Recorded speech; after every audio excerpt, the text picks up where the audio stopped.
जी नंदीग्राम से खुद को बहुत मजबूती से जोड़ने में जुटी हुई हैं। बार बार ये दोहरा रही हैं कि वो खुद को भूल सकती हैं लेकिन नंदीग्राम को नहीं। वो बार बार नंदीग्राम को ये याद दिला रही हैं कि नंदीग्राम आंदोलन में कितनी मुश्किल से वो यहाँ पर पहुंची थी। यहाँ के लोगों के लिए उन्होंने संघर्ष किया था, डटी रही थी। Feelings is very clear. मेरा फीलिंग्स ये है, अगर भवानीपुर में जो हमारा घर का क्षेत्र है वो हमारा पास कोई टाइम का बात नहीं थे। हम एक दिन टाइम देने से हो जाता है कि हर साल हम हर क्लब के लेकर, हर पूजा कमेटी के लेकर, हर हिंदू मुस्लिम सिख ईसाई सबको लेकर हमारे साथ एक मोहब्बत प्यार तो है, अभी भी रहेगा। लेकिन Nandigram is not new place to me. तो जब नंदीग्राम में आंदोलन हुआ था तब नंदीग्राम में जो लोग लड़ रहा था, बहुत सारे वीर लीडर है मिदनापुर का, तो अब वो लोगों ने रास्ता में नहीं निकाला था। लेकिन मिदनापुर का नंदीग्राम में जो प्रोग्राम हुआ, चाहे वो 7 मार्च हो, चाहे 10 दिसंबर हो, चाहे 14 मार्च हो, हर दिन हर तरह मैं नंदीग्राम आंदोलन को साथ दिया है।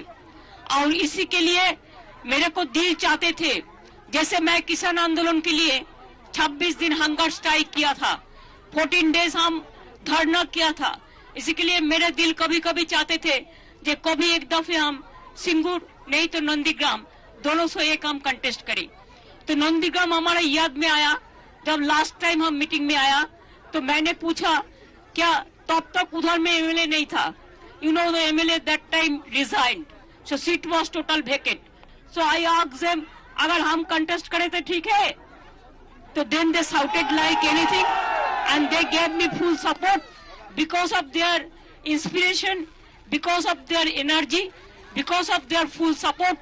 I thought Nandigram is not only a slogan to me, Nandigram is a place where Kishan movement, agro movement build up from here. And so I salute to all the people who died, who are murdered, who are missing till now. But I salute to people of Nandigram. আমি salute করছি এই কারণে যে আমি অনেক সময় বলি, ভুলতে পারি নিজের নাম, ভুলবো না को नंदीग्राम। मैं अपना नाम भूल सकती हूं लेकिन नंदीग्राम को नहीं भूल सकती। तो थोड़ी देर पहले ममता बनर्जी ने हल्दिया पहुंचकर अपना नामांकन कर दिया है। तो उधर बीजेपी के नेता शुभेंदु अधिकारी भी पूजा पाठ में लगे हुए हैं। शुभेंदु अधिकारी ने फिर से दावा किया कि नंदीग्राम में ममता बनर्जी की हार निश्चित है। और ममता बनर्जी के नामांकन भरने के बाद पहली प्रतिक्रिया में शुभेंदु अधिकारी ने ममता बनर्जी पर एक बार फिर से तुष्टीकरण का आरोप लगाया।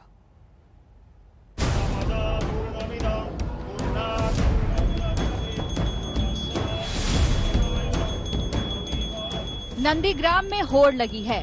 ममता बनर्जी और शुभेंदु अधिकारी में मुकाबला चल रहा है हिंदुत्व का बड़ा अलबंदार साबित करने का। ममता बनर्जी मंदिर मंदिर परिक्रमा कर रही हैं, तो शुभेंदु भी पीछे नहीं है।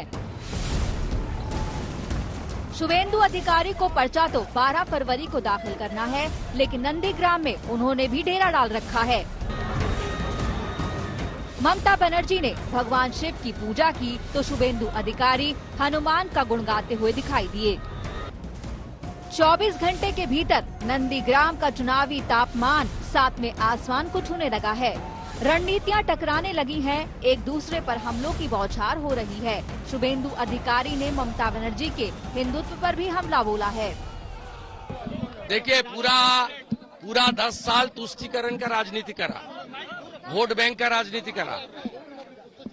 उसका बाद जब देखा है तुष्टीकरण का राजनीति पश्चिम बंगाल में विफल होना शुरू हो गया लोकसभा चुनाव का दौरान, इसलिए अपने वोट बैंक खिंचक रहा है। वो फिर सत्ता में आने के लिए ये सब कर रहा है। टीम शुभेंदु भी मैदान में डटी हुई है। नंदीग्राम में शुभेंदु को जिताने की अपील वाले पोस्टर लहराने लगे हैं। शक्ति प्रदर्शन का एक अध्याय तो आज नंदीग्राम ने देख लिया। हल्दिया में भी ममता बनर्जी पर्चा भरने वाले दफ्तर तक पैदल मार्च करती रही। शुभेंदु अधिकारी अपने नए कार्यालय का उद्घाटन करने के लिए जा रहे हैं। आप जैसा कि देख पा रहे हैं, इस वक्त शुभेंदु अधिकारी नंदीग्राम में आ चुके हैं। जय श्री राम के नारे लग रहे हैं और यहाँ पर भारी भीड़ के जरिए दरअसल वो अपनी ताकत दिखाने की भी कोशिश कर रहे हैं। यकीनन भारतीय जनता पार्टी का बहुत कुछ नंदीग्राम से दांव पर लगा हुआ है। हालांकि शुभेंदु अधिकारी का यही कहना है कि ममता बनर्जी को वो 50,000 से ज्यादा वोटों से हरा देंगे। यहाँ पर आप देख पा रहे हैं किस तरह से जय श्री राम के नारे लगते हुए और उस हुजूम के बीच आगे की ओर बढ़ते हुए। नंदीग्राम में 1 अप्रैल को मतदान होना है, लेकिन शुरुआती घमासान बता रहा है कि ये जंग कितनी मुश्किल होने वाली है। इंद्रजीत कुंडू के साथ सूर्याग्नि रॉय, हल्दिया, आज तक। तो ममता बनर्जी ने अब से कुछ देर पहले हल्दिया में अपना नामांकन कर दिया है। हम आपको सीधे हल्दिया लिए चलते हैं। चित्रा हमारी सहयोगी वहां लगातार मौजूद हैं। चित्रा, सुबह से आप ममता बनर्जी जब शिव मंदिर गई उससे पहले से हर खबर पर नजर बनाए हुई हैं और लगातार साथ साथ भी हैं। क्या आज आपको ममता बनर्जी का जो सॉफ्ट हिंदुत्व की तरफ बढ़ता हुआ रुख हार्ड हिंदुत्व में तब्दील होता हुआ दिखाई दे रहा है या कुछ और?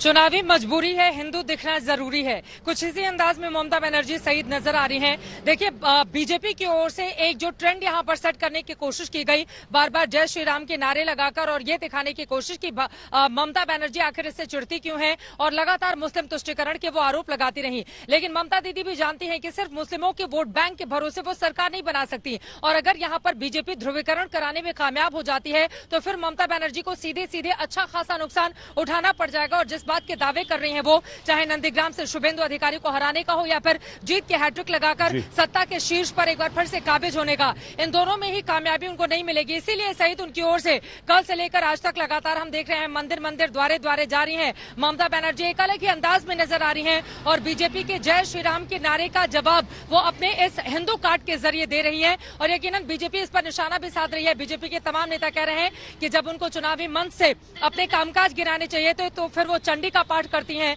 जब उनको लोगों को बताना चाहिए था कि 10 साल में उन्होंने क्या किया तो वो मंदिर मंदिर जा रही हैं। बीजेपी के अपने तर्क, लेकिन यकीनन ममता बनर्जी बार बार एक बहुत बड़ा मैसेज देने की कोशिश कर रहे हैं कि बीजेपी हिंदू कार्ड ना खेले और मुझे नहीं सिखाए कि हिंदू होना किसे कहते हैं। इसी वजह से अपने इस एक्ट नहीं बल्कि एक्शन के जरिए एक बड़ा मैसेज पश्चिम बंगाल की जनता को देना चाहती हैं ममता बनर्जी। सईद।